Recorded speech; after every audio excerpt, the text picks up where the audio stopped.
Estamos em São Luís do Paraitinga, terra de Eupídio dos Santos. Viemos na pousada Oikos, do ladinho aqui do Parque Estadual Serra do Mar, núcleo Santa Virgínia. Eu vim aqui para entrevistar no Papo de Guia o meu amigo e biólogo, o Will Brier. Will, obrigado por nos receber aqui na sua casa, na pousada Oikos, né, abrindo mais uma vez as portas para o Priante Guia, né, que é um prazer sempre estar aqui. Will, fala um pouquinho para a galera, quem é o Will Brier? Will Brier, biólogo, ou biólogo Will Brier? Bom, é um prazer estar aqui com vocês e falar um pouco da minha história, contar um pouco a trajetória de tudo isso aqui, né, Priante?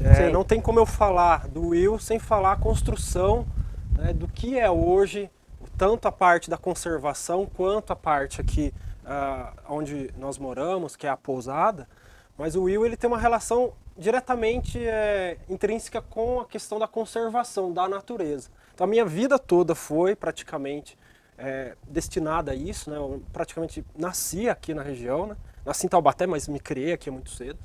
A minha família sempre foi ligada com essa questão ambiental, né? Sou filho de ex-caçador, o meu pai era caçador. Hoje, graças à conservação da natureza, ele é um ativista. Hoje ele praticamente veste a bandeira do meio ambiente, né? E por conta dessas características, o Will Brier, o Will biólogo, ganhou característica, né? E hoje praticamente a minha filosofia de vida, né? Eu sei que você ainda trabalha como condutor no Parque Estadual. Monitor que fala lá ou condutor? Qual é a palavra correta? Monitor. Monitor no Parque Estadual. Então, o Parque Estadual Santa Virgínia não tem só um monitor, tem um super biólogo lá trabalhando. Você, o Cris, o Lu, né, toda a equipe lá, a Fernanda, sensacional, João Paulo, que um super administrador para mim, acho que um dos melhores de Parque Estadual, um cara que eu tenho um carinho muito grande.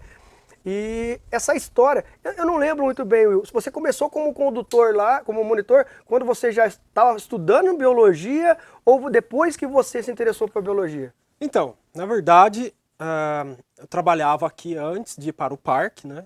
Na antiga reserva que existia aqui.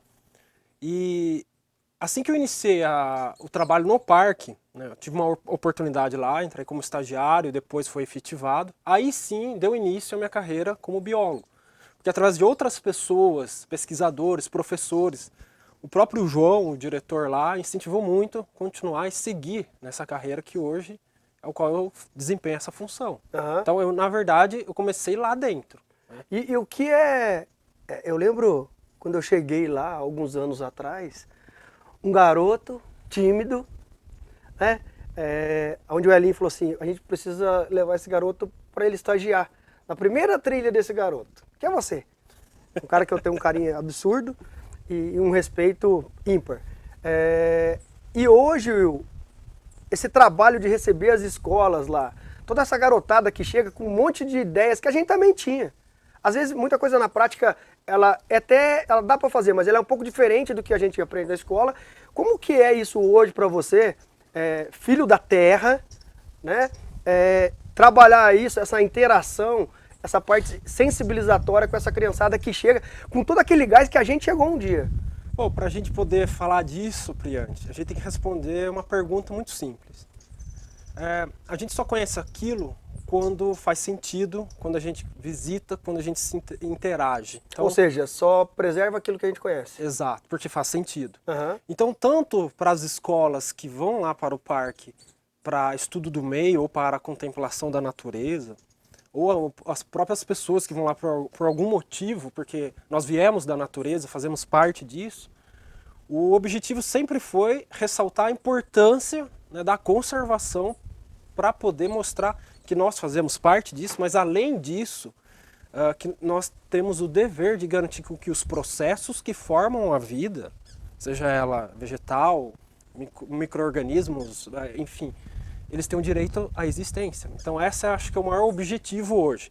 Então respondendo a sua pergunta, a função mesmo nossa lá é justamente isso. Falar, ó, a função dessa área, desse parque, desse ambiente é justamente esse. É garantir com que a vida continue atuando. Até mesmo porque os recursos hídricos aqui, eles estão em abundância.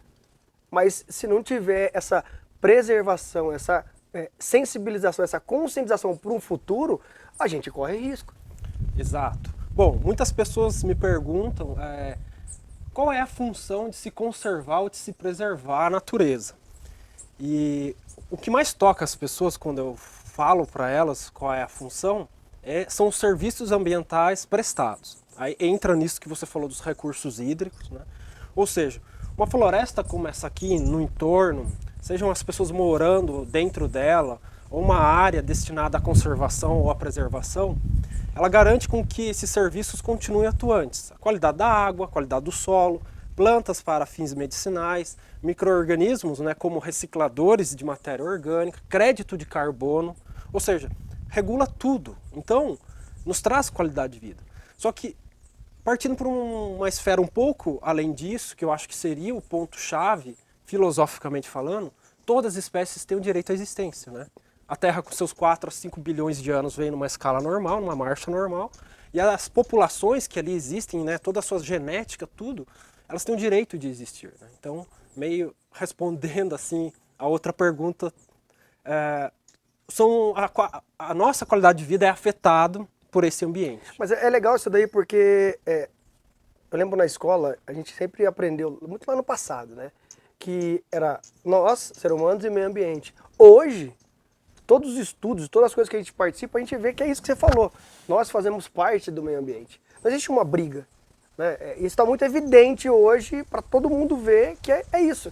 A gente está junto com ele, né? Não existe uma disputa daquilo ali. Não, de maneira alguma. Isso é até uma maneira errônea de a gente usar, né? Não é usar o meio ambiente, mas sim fazer parte dele de uma maneira ao qual podemos coexistir sem afetar tanto ou ter tanta perda de populações naturais que ele existe. Sim. Hoje o maior problema são as perdas, né, perda de habitat.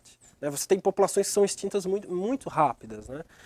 Então, esses processos eles precisam continuar. Mas, Will, é importante você tocar nesse assunto da perda de habitat. E a gente vê muito isso aí, a falta de conhecimento. Né? O conhecimento que não chega. Exato. Né? A instrução que não chega, e aí é aquele negócio, a gente só preserva aquilo que a gente conhece, e é fato isso daí, não tem erro nessa fala, né? É impressionante. Então, quanto mais falta de informação você tiver, mais erros você vai cometer, e assim, não existe culpado, né? Mas é informação, e hoje nós temos a obrigação, nós que corremos atrás, nós que estudamos, que vivemos nesse meio, estamos aqui para passar essa informação para a galera que vem, passar isso com muita qualidade, muita clareza e numa linguagem que eles entendam. Exato. Porque no parque você atende desde crianças de mais idade como crianças de menos idade. E a linguagem que a gente tem que usar é uma linguagem da menos idade. Exato. Para que faça sentido, né? Sim. Não adianta eu usar uma linguagem mais acadêmica se isso para as pessoas no dia a dia não faz sentido. Claro que é importante a gente entender a floresta, como ela funciona, os processos, mas também tem que chegar ao público que tem menos acesso a isso. E dessa maneira, conseguir criar um vínculo, um elo com essas pessoas. Ó, a gente tem água por conta daquela área protegida. Nós temos minerais no solo para uso da agricultura, ou controle de pragas, zoonoses, enfim. Isso tem que chegar até a população de uma maneira acessível. Então hoje eu vejo um dos principais meios para isso são os veículos digitais, as mídias, né? Você tem aí as plataformas sociais, né? Facebook, Instagram, WhatsApp. Então hoje a gente consegue difundir, alcançar mais pessoas. Mas a pergunta é, quais pessoas? Sim. Quem tem interesse disso? Entendeu? Né? Bom, pra galera, como é que encontra o Will Brier, ou biólogo Will Brier, nas redes sociais, no Instagram, no YouTube?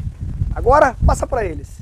Para você que quer me seguir nas redes sociais, eu tenho um canal no YouTube onde eu estou começando esse projeto sobre conservação da natureza. Vídeos onde eu falo dos processos que regem, né, toda essa estrutura, ou seja, das interações, a história natural dos animais, das plantas. Ou também no Instagram. Ali eu coloco o dia a dia, os bastidores de como é trabalhar numa unidade de conservação. Voltamos daqui a pouco para falar um pouquinho dessa maravilha encravada na Serra do Mar, a Pousada Oikos.